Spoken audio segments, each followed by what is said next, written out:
everybody. Coming to you tonight. This is Sunday, October the 25th, 2020, and give you an update of where we're at on our Christmas project and how we're going, and let you know everything that's going on. I've been in contact several times this week with our team in Haiti, and things are progressing toward our Christmas event down there, and they are excited for your help and your participation. And we hope to make this one of the greatest years that they have ever had as far as being able to do Christmas for children in Haiti.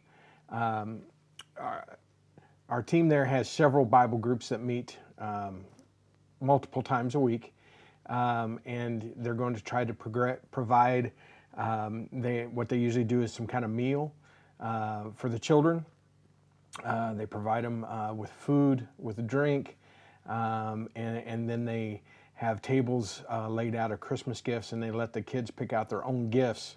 Unlike it is here in America, wrapping paper doesn't really exist down there, so everything is unwrapped, and they let them choose what they want to take home with them, but they get a brand new gift that is theirs and theirs alone.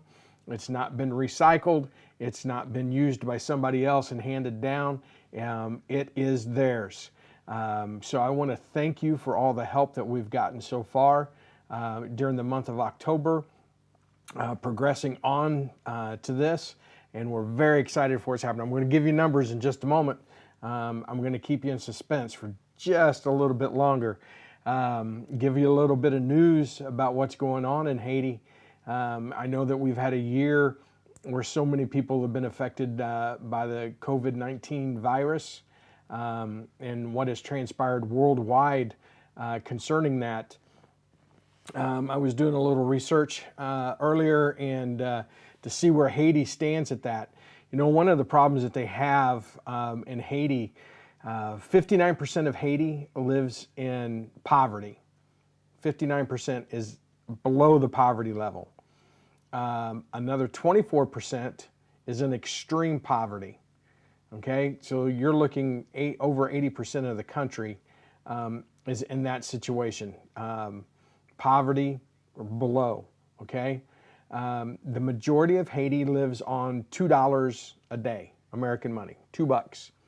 So when you go buy a Starbucks or you drop off the money in the vending machine for a Coca-Cola, you've pretty much spent what the day's wage average is for somebody in Haiti.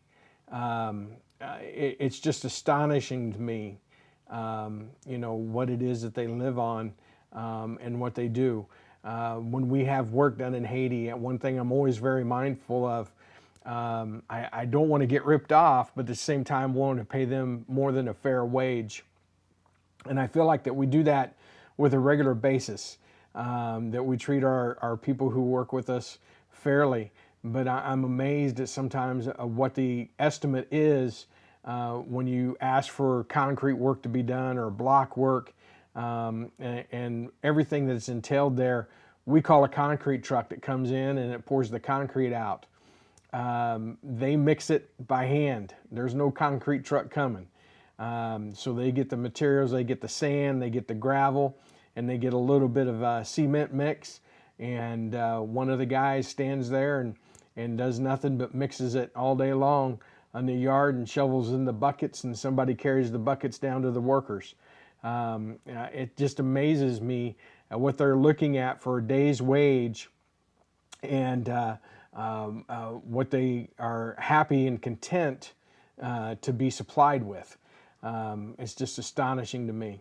$2 a day for the average person, $2 a day. And, you know, a majority of the country is not even getting that. Coronavirus has hit them pretty hard. Officially, on September 30th, the last update that I can find, the number of cases for coronavirus in Haiti is 8,500. But you got to take into account there, one, people don't go see the doctor because they don't have the money to go see the doctor. There is no subsidized health care. There's no Medicaid, Medicare, or anything like that. You either have the funds or you don't. is the way it works there. There's no government subsidies of any kind for things of that nature. The other thing is that a lot of people lived in fear of if they were found to have the coronavirus, they were afraid that their neighbors would burn their house down, root them out of the neighborhood, so that that didn't spread to them, because they live in fear of it because they don't have the medical care or anything like that. So people just didn't go get tested. One of the major companies I was reading this morning, I'm a little astonished.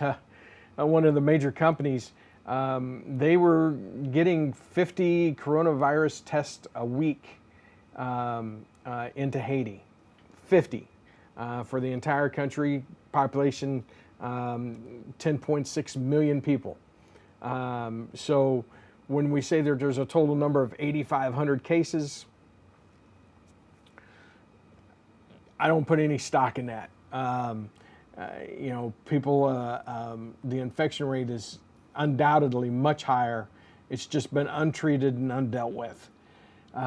So they've been racked hard, just like everybody else has. The riots are still going on. The government is still non-functional. Foreign governments are calling for them to hold the elections that they should have held a year ago. And the president there is just not going to do it. Yesterday he made an announcement that he's going to put forth a brand new constitution to the Haitian people, and they can say yes or no on it, and then they'll decide about elections after that. I'm not sure how it's all going to go. The daily riots, the protests, and everything else is still in high mark down there. It's still ravaging people. But we can make a difference in the middle of all that chaos in some children's lives. I started coming to you a few weeks ago at the beginning of October, asking you for join with us to help raise at least $1,000 to send to Haiti. Right now, as I'm speaking to you, on the 25th of October, we are at $975. $975. I'm going to go one more week. It'll push us to the first Sunday of November, which I believe is November 1st. I haven't looked at my calendar, but I believe 1 week will make us November 1st. So if we go one more week, all right, I know that we can get to $1,250.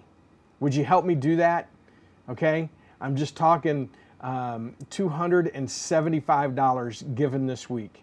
What a difference we can make in the middle of such chaos and pandemonium and everything else. We can bring hope, a little bit of joy, and change. I mean, the impact of something like that having upon a child can make the difference, I want to say for the rest of their life, but you know what? In reality, we're talking eternity. What we're talking to here today is not just a temporary thing, because we have the chance to impact that child. You know, one of the things that's going to happen is they're going to be given the Christmas story and the story of Jesus before any of this takes place, before they receive a gift, before they receive a meal, anything else. They're going to get the story of Jesus and what it's about. And we can change a life for eternity. All right? October 25th and November 1st, go to globalprovision.org. In the center column there's 3 news stories up at the top. Go to the center one. It's about this program right now, our Christmas giving, and there's a link at the bottom. You can watch the video from last week, or maybe if you get to it, it's going to be this one again. The shop button in the top, okay, it'll take you to where you can give through the website. Just click the dollar donation that you want there on the shop page, globalprovision.org, and donate to the ministry. And 100% of this is going straight to Haiti. 100% of it. We're not keeping anything back for any other cost here. We're sending it all directly on. So go to the globalprovision.org to the website. If you want to do PayPal, which I got a PayPal the other day from Texas, thank you. Thank you so much. They PayPal'd me, Chuck@globalprovision.org. PayPal, Chuck@globalprovision.org.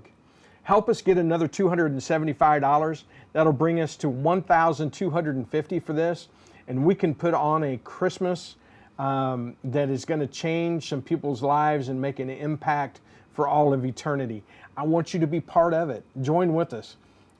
Haiti can be a tough place, but we have the opportunity to bring some hope and some joy in the middle of it, and that's exactly what we intend on doing. Join with us. globalprovision.org. Go to the shop page, make your donation through there. Go to PayPal, if you have PayPal set up, Chuck at Global Provision on PayPal, Chuck at globalprovision.org, and give your gift this week. Let's get it in here before November the 1st. We'll get the rest of the funds. We've already sent the first installment of $500. We'll send the next bit down to them in the next week as soon as we get it. Join with us. Be a part of this. And God's going to bless you for it. We're going to thank you from the bottom of our hearts. Thank you so much. God bless you. See you next Sunday night.